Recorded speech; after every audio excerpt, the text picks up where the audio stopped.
Hello students of 10th class, सबके हाल चाल बढ़िया है। Today it's 19th of June and it's really hot. बहुत गर्मी है। 19 जून को भी कभी स्कूल लगेंगे इमेजिन किया था? नहीं किया था ना। देख लो, यही पावर है टाइम की। वक्त कुछ भी करवा सकता है। तो अब सबसे पहली चीज़ कि आप लोग ध्यान से पढ़ाई नहीं कर रहे हो। ये चीज़ बार बार क्यों बोलनी पड़ती है आपको?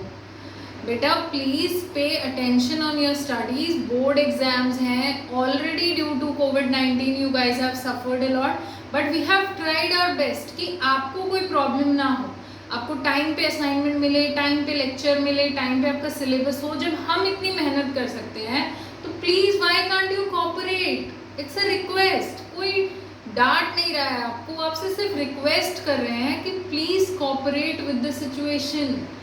Do think about your future. Exams होंगे अगले साल। ऐसे मत सोचो आज जिनके नहीं हो रहे कोरोना चलता ही रहेगा और एग्जाम हमारे भी नहीं होंगे। ये तो बिल्कुल ही मत सोचना, ठीक है? और जब एकदम से स्कूल आओगे इतना ज्यादा प्रेशर हो जाएगा ना, फिर परेशान होगे। So please pay attention to your studies. Actually what is the thing that now you will be having some days, may be आपकी कुछ दिन की छुट्टी कर दी जाए so that you can revise and complete your work. Now, I have got the work of only 3 to 4 students in the class. We have the strength of 14-15 students and only 3-4 students have completed their work. This is not acceptable at all. आपको अब ये जो time मिल रहा है कोई ज़्यादा pressure भी नहीं है. You get only 3 to 4 subjects video in a day. आपका प्रेशर रिड्यूस कर दिया गया है, तो प्लीज़ अपनी पढ़ाई को टाइम दो. बच्चे नहीं हो कि हम इतनी देर पढ़ लिए, इससे ज़्यादा हमसे नहीं होगा. Do increase your sitting hours and you have to submit all your pending work by tomorrow. Okay? ये आपको ही लिखना है, बाद में भी आपको लिखना है. आप ये सोचो फोटोकॉपी करा के हम दे देंगे, वो भी नहीं मानूंगी मैं. सो जब आपको लिखना है तो आज ही लिख लो, कल ही लिख लो, ताकि आप पे बर्डन ना आए. नाउ कल हमने 5 क्वेश्चंस डिस्कस कर लिए थे. वो 5 क्वेश्चंस आपको समझ में आ गए. ये चैप्टर समझने में बहुत आसान था, लेकिन इसके एनसीईआरटी क्वेश्चंस थोड़े से ज़्यादा हैं, तो समझते हुए इनको भी हम कंप्लीट कर रहे हैं. अब एक बात देखो, tertiary sector is not playing any role in the development of Indian economy. ये क्वेश्चन है जिसमें कहा जा रहा है कि जो टर्शरी सेक्टर है, यानी कि जो सर्विस सेक्टर है, उसका कोई रोल नहीं है in the development of Indian economy. Do you agree? No, we don't agree with this judgment. आपको यही लिखना है फर्स्ट लाइन में. We don't agree with this statement or with this judgment, as we have seen in the last 2 decades. In the last 2 decades, the GDP from service sector has increased from 40% to 50%. 2 दशक जो पिछले गए हैं उनमें हमने देखा है कि जीडीपी जो है, ग्रॉस डोमेस्टिक प्रोडक्ट, यानी जो final value of goods and services है इस सेक्टर में, वो 40% से बढ़ के 50% हो गई है.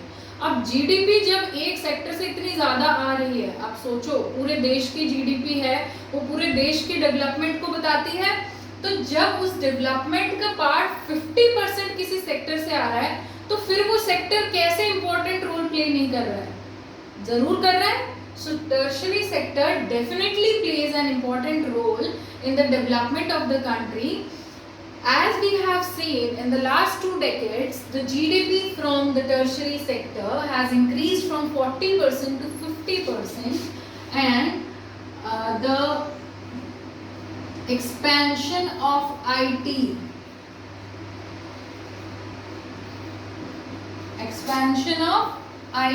information technology,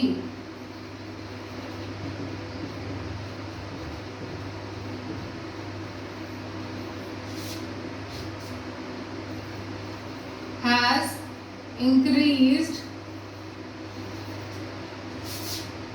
the value of tertiary sector.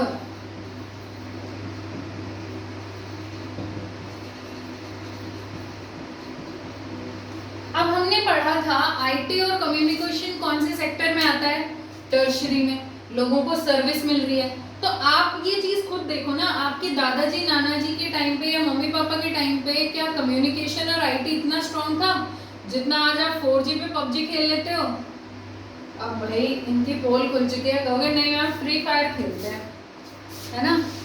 कोई बात नहीं, जो कुछ भी खेलते हो बंद कर दो वरना मार खाओगे, ठीक है? अब ये बात ध्यान से सुनो कि एक्सपेंशन ऑफ आईटी जो है यानी इंफॉर्मेशन टेक्नोलॉजी जैसे जैसे बढ़ती गई है उससे क्या हो रहा है, communication comes in tertiary sector, लोगों के पास आईटी पहुंच रही है, लोगों का वर्क सिंप्लीफाई हो रहा है। सिंप्लीफाई करने के लिए वो और पैसे देना चाह रहे हैं कि ठीक है we will help in the expansion of IT rather it takes money from अस।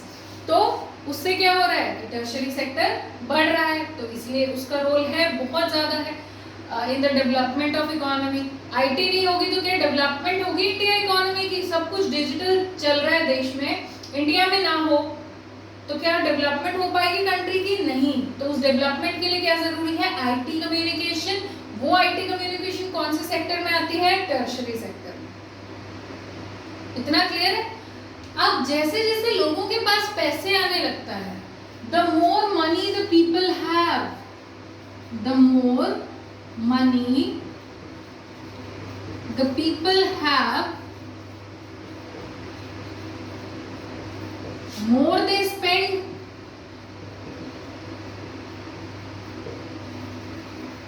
जैसे जैसे लोगों के पास पैसा आएगा तो लोग ज्यादा खर्च करते हैं, जितना ज्यादा होता है लोग उतना ही ज्यादा खर्च करते हैं। आपकी पॉकेट मनी से एग्जांपल लेके चलो, अगर आपको पॉकेट मनी मिली 20 रुपीज पर डे तो आप क्या करोगे कि 20 रुपीज खर्च करोगे, 100 मिले तो 100 खर्च कर दोगे, 500 मिले तो 500 भी खर्च कर दोगे।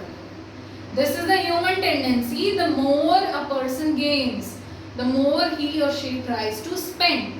तो जब लोगों के पास पैसा आया तो लोग भी और ज़्यादा सर्विसेज चाहते थे, अच्छे रेस्टोरेंट्स में खाने लगे, मॉल्स में शॉपिंग करने लगे, सिनेमा हॉल्स में मूवी देखने लगे, अच्छे प्राइवेट स्कूल्स में अपने बच्चों को पढ़ाने लगे, अच्छे हॉस्पिटल में अपना इलाज कराने लगे।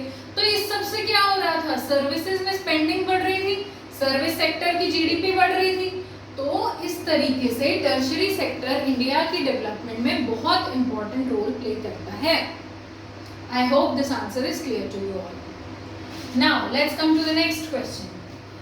Service sector in India employs 2 different kinds of people, who are these? अब आपसे पूछा जा रहा है जो सर्विस सेक्टर है, यही टर्शियरी सेक्टर जिसकी हमने बात की थी, ये 2 तरीके के लोगों को एम्प्लॉय करता है, यानी जो इसमें जॉब कर रहे हैं there are 2 different kinds of people. जो भी इसमें एम्प्लॉयड हैं, जो इसमें लगे हुए हैं इस सेक्टर में, there are 2 kinds of people और 2 कैटेगरीज। वो 2 कैटेगरीज कौन कौन सी हैं? Let's discuss.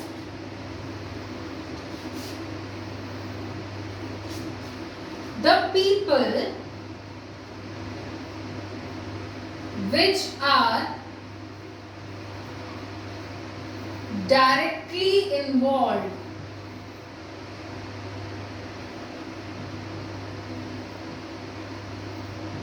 in production of goods activities,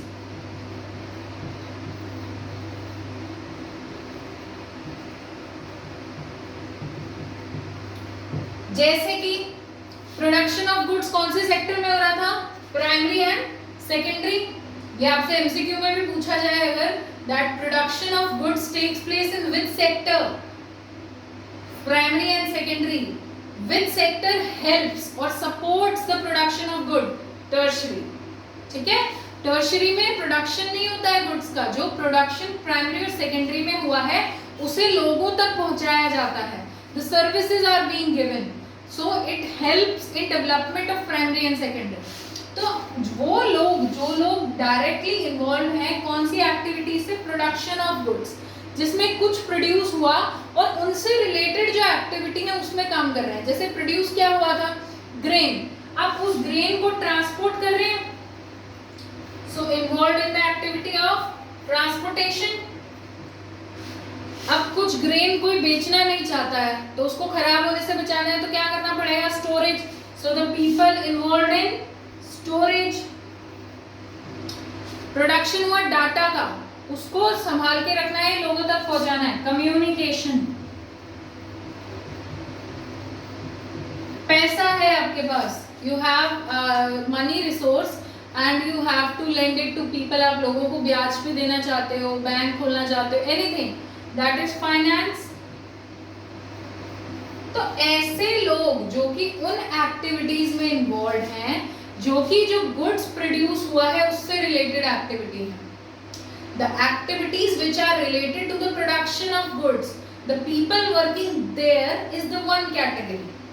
ठीक है, एक कैटेगरी उन लोगों की है जो प्रोडक्शन ऑफ गुड्स हुआ है प्राइमरी और सेकेंडरी में, उससे रिलेटेड काम कर रहे हैं। I hope this is clear. Second category किन लोगों की है, जो कि इन्वॉल्व नहीं है production of goods, no production of goods, no production of goods related activities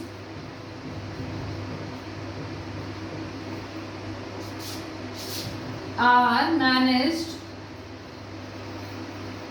by these people.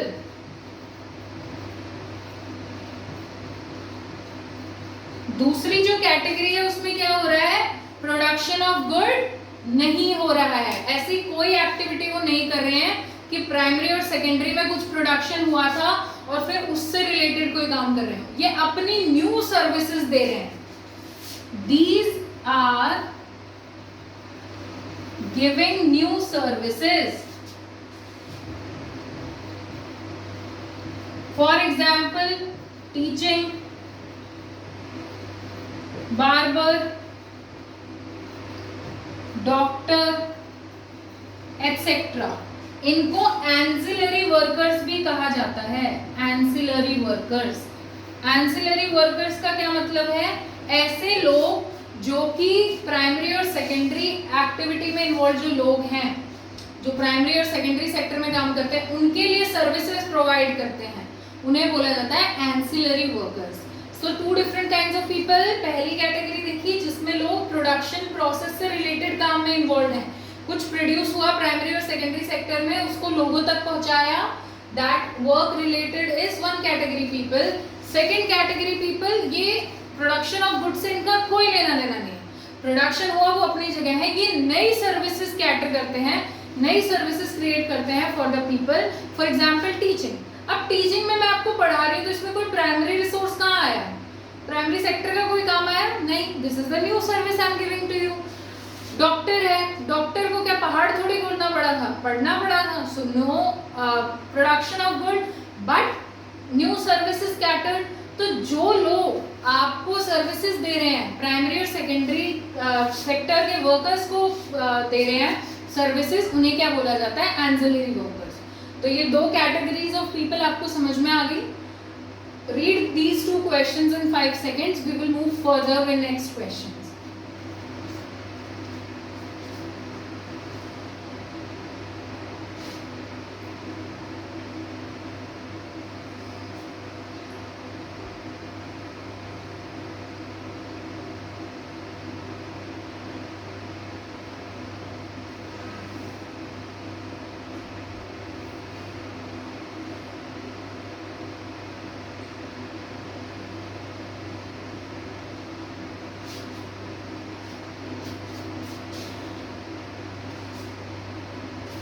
I hope these two answers are clear to you.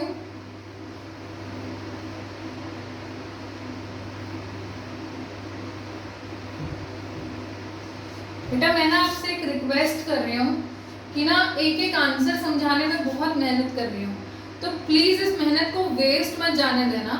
In videos को 2 बार देखना ताकि जब आप आंसर समझ जाओगे तो याद भी नहीं रहा तो खुद से पॉइंट बना के लिख पाओगे। Okay, please watch the video twice, learn to practice how to write the answers. ये प्रैक्टिस खुद से करना सीखो, ठीक है, वरना मैं भी आपको पीडीएफ दे देती, आप खुद से लिख लेते। एक एक क्वेश्चन समझाने का क्या फायदा है, मैं तो आगे से सिलेबस करा देती। But what I am trying to do with you कि आप प्रैक्टिस करना सीखो और आपको समझ में आए कि आंसर कैसे लिखना होता है। So please don't let my efforts get wasted. Okay, अच्छे बच्चे हो, अच्छे बच्चों से रिक्वेस्ट करें तो उनको काम कर लेना चाहिए।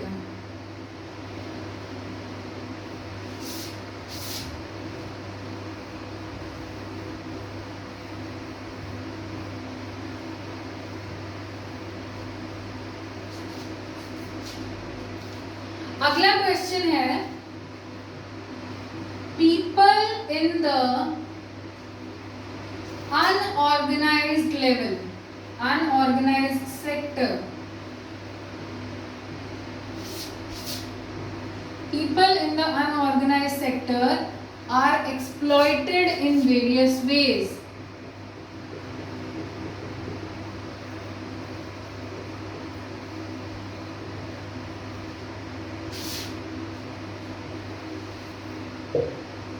Explain.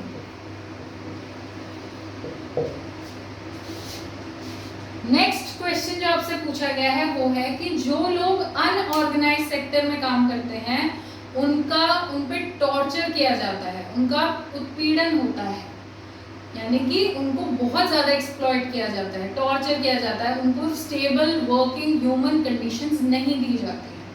अब आप इस स्टेटमेंट से एग्री करते हो या नहीं? We agree that the persons are exploited in the unorganised sector. Yes, the persons employed in the unorganized sector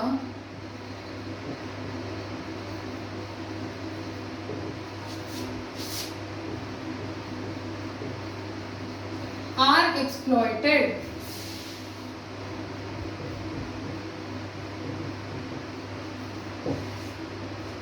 जो लोग इस सेक्टर में इन्वॉल्व हैं, अनऑर्गेनाइज सेक्टर में, उनका टॉर्चर जरूर होता है उन पे। Yes, we agree with this. आपको कैसे पता? ऐसे बोल दिया एग्री। अब वो फैक्टर्स देखेंगे जिनसे हमें ये पता चलता है कि हाँ उन पे टॉर्चर होता है। अब देखो, हमने क्या पढ़ा था अनऑर्गेनाइज सेक्टर्स के बारे में? That job timings are not fixed or job hours are not fixed.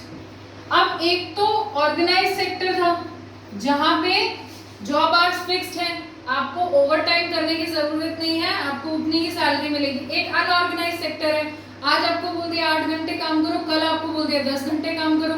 So this is not human living condition.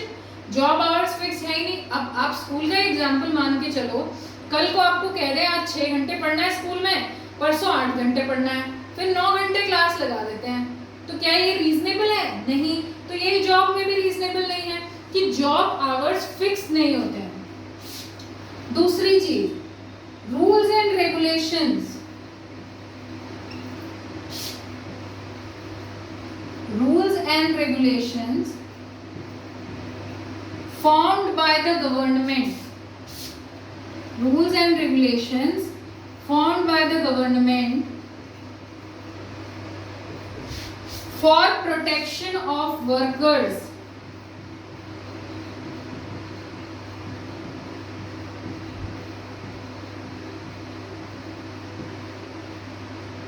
are not followed.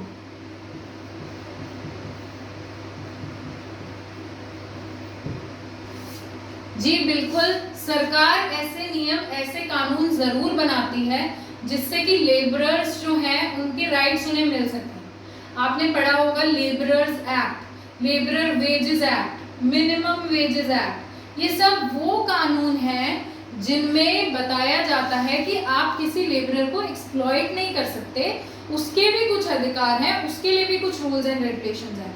But वो कौन मानता है? ऑर्गेनाइज सेक्टर के लोग। ऑर्गेनाइज सेक्टर क्योंकि गवर्नमेंट से जुड़ी हुई है, वहाँ सारे रूल्स एंड रेगुलेशंस फॉलो हो रहे हैं। तो लेबरर की राइट के लिए भी जो रूल्स एंड रेगुलेशंस फॉलो होते हैं वो कहाँ होते हैं? ऑर्गेनाइज्ड में। अनऑर्गेनाइज्ड में rules and regulations are not followed. तीसरी चीज, नो जॉब सिक्योरिटी।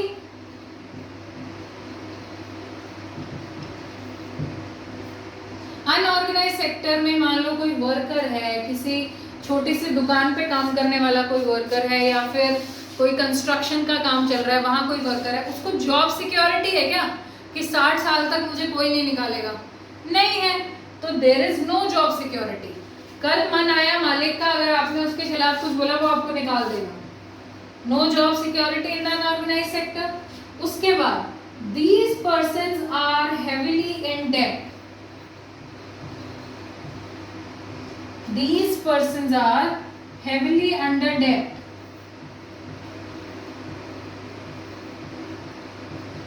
ऑलरेडी जो मजदूर वगैरह होते हैं इनको इतनी फैमिली का गुजारा करने के लिए, बेसिक लाइवलीहुड के लिए पैसे की बहुत ज़रूरत होती है।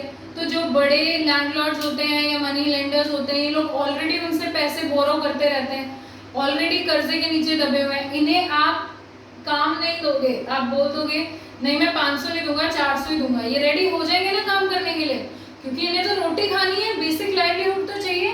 सो these persons are already under heavy debt, so they agree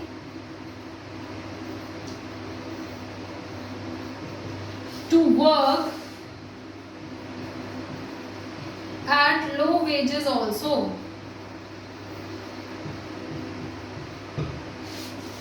इस तरीके से लोगों को एक्सप्लॉइट किया जाता है।